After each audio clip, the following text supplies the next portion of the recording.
Hi there, this is Chris Thompson from TalkingToToddlers.com, and in this video I'd like to discuss handling behavioral problems in toddlers.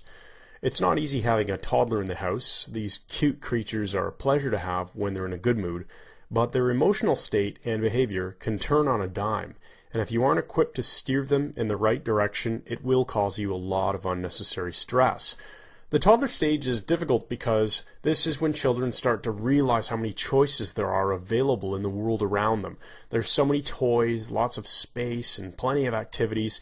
There's lots of things to play with and touch. Now, combine that with increased awareness of those choices because they're getting a little bit older and a low attention span, and you can see why often it seems like parents find their toddlers are running around like chickens with their head cut off.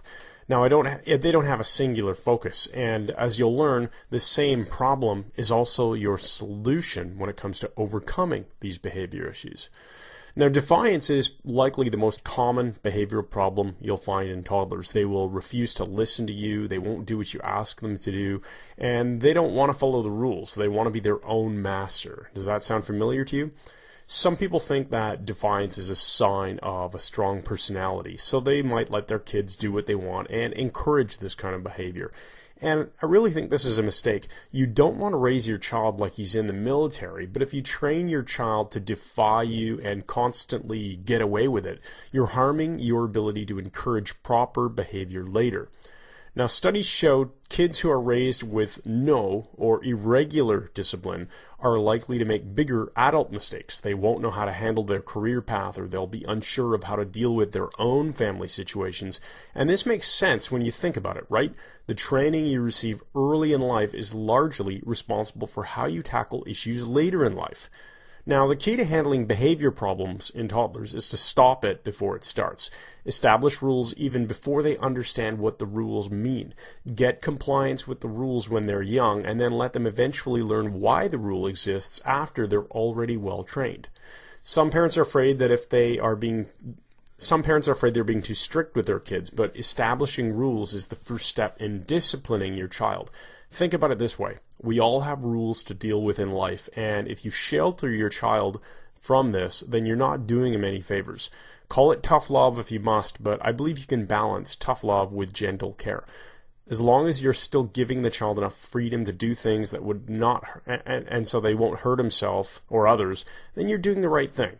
Now, once you have established and introduced a child to rules, it's really important to be consistent. People learn through experimentation and prediction. If a child can't learn to predict with accuracy that a rule will be enforced, he's going to assume the rule is not a real rule. He'll behave as if the rule doesn't exist. He'll test you because you haven't done your job in establishing a predictable pattern of rule enforcement.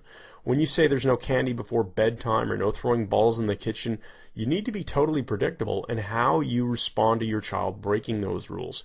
Otherwise, who's really to blame? Now, when you first implement a new rule, explain to your child why such rules need to be followed, assuming he's old enough to have this conversation with. And when you say that she shouldn't touch your phone, explain what you're trying to protect or prevent. Avoid explanations like, well, because it's not a toy.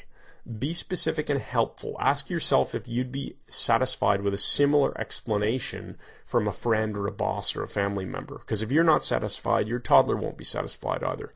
Finally, for those times when bad behavior just seems to rear its ugly head without notice, realize that behavior is driven by emotion. You should always look for a way to establish rapport with your child and then gently guide his or her poor emotional state to a more resourceful state. Better behavior will follow almost instantly. A great way to achieve this is to interrupt the child's pattern by asking an oddball question while he's experiencing bad behavior. And then during that period of confusion, when your child is trying to interpret the oddball question, ask him something that will cause him to remember a positive experience. When you think back to positive memories, you can't help but to relive those good feelings. So if you find your child is acting out because of a poor state of mind, use this technique to change his state of mind quickly and then focus on reestablishing a pattern of good behavior. I'm Chris Thompson from TalkingToToddlers.com. Please visit our website to learn more parenting strategies and tips.